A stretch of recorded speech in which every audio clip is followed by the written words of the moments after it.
Our country is under attack from those who insist that our nation is inherently racist and evil. And it's overtaken, as I said, the entertainment industry, the education community, and the corporate world. But what's really scary, it's beginning to infect our military and the military academies. My first guest is a lieutenant colonel, and until recently was a commander in the United States Space Force. Then he published a book exposing what he says is Marxist ideology rotting the U.S. military from the inside out.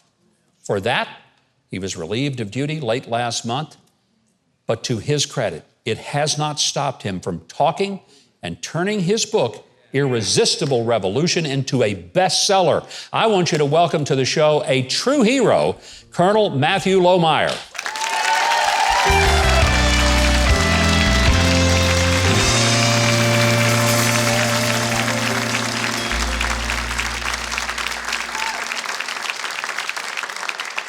I have seen courage on the part of a lot of people in the military.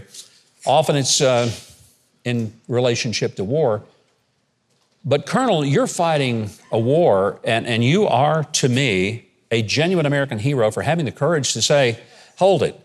When I gave my oath, I gave it to defend a great country. You still believe it's a great country, don't you?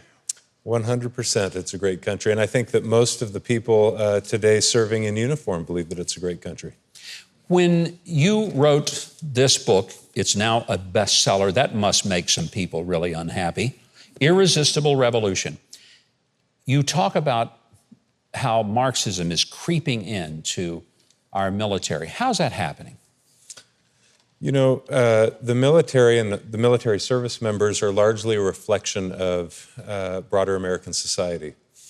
Pinpointing a date at which Marxist ideology began to infiltrate American society is a very difficult thing. It's been around for decades in the university, for example. And until recently, I think the American military services in particular were rather resilient to deceptive ideologies like Marxism, for example, because we were unified in our purpose to defend the Constitution. We showed up to work wearing a uniform every day that we took pride in. And we were all interested, regardless of our politics, regardless of our race, in defending the American people and our way of life. And as we continue to divorce ourselves from America's founding values, Judeo-Christian values, largely speaking, the idea of the inherent worth of every individual, we create a kind of emotional, psychological, and spiritual vacuum that allows for the infiltration of something like Marxist ideology, which in fact devalues the individual as created equal, and instead puts an emphasis on identity politics, the oppressor versus the oppressed. And when you do that, we start to return to a kind of what I'll call tribalism. And it's frankly an invitation for a totalitarian impulse to sweep across the country and even in our military services. The military has especially been a true meritocracy. People rose up if they were good at something, and if they weren't, it didn't matter who their papa was. They probably weren't going to end up going to the top, but somebody else who came from a poor family could. Are we starting to lose that meritocracy for wokeness? And what's the danger to America if we do?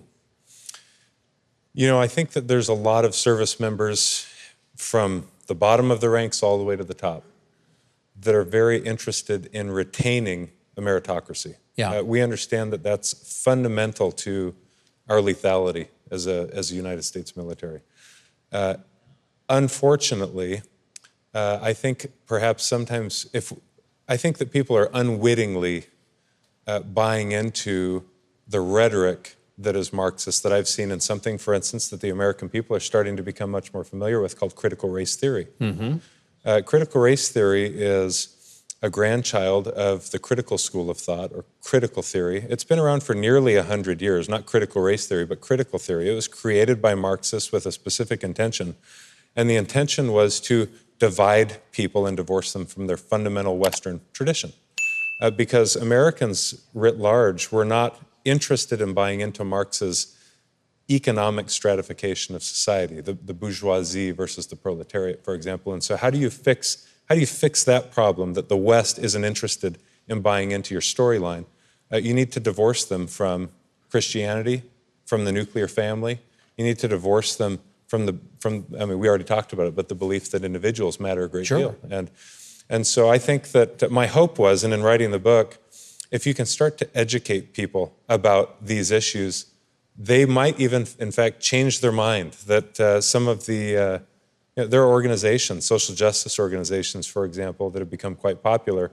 They use words that the American people love: freedom, justice, equality. I mean, who doesn't like those things? Sure. And everyone in uniform, of course, cares a great deal about those things. But they've redefined the terms. And so I don't believe that most Americans yet fully appreciate just how dangerous this is. And so one of the reasons I wrote the book was to both teach the ideas and then to warn that we got a small taste of where this leads in the past calendar year. Yeah. It leads to civil unrest, the fracturing of civil social society, the social contract. It leads to a loss of religious liberty. Your First and Second Amendment rights. I mean, everything that we value as American people, things that American service members sign up and swear an oath to support and defend, for example, is in jeopardy when we start to walk this path. And we're not walking it at the moment. We're starting to jog down that path. And we all ought to be very alarmed and to learn and to speak up. Colonel, I know that there are people who are very unhappy that you have written this book and that you've taken a public stand, and they have relieved you of your command at the Space Force.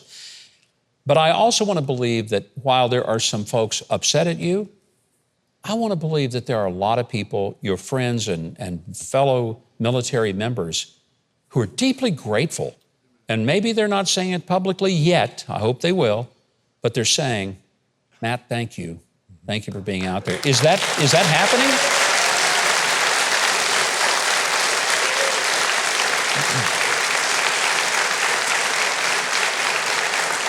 Yeah, in fact, it's happening a great deal. Good. I said it probably a week ago on an interview that I had done. I'll say it again. Thousands of service members are reaching out, retired service members, parents who are concerned about what's happening to their children who are in the services, parents who are concerned about K through 12 education in this country. I mean, everyone in the country, it seems to me, and now I've got a myopic view, but is reaching out, thanking me for what I've done, and are starting to appreciate just how critical this is. My initial inclination is to be quick to judge, let's say, senior military service leaders, because they haven't been quick to thank me. In fact, they've been quick to judge me. Yeah. But frankly, all the way up my chain of command, as high as you can go in the Space Force at least, and some Air Force leaders, they know me, they know my family, they know my character.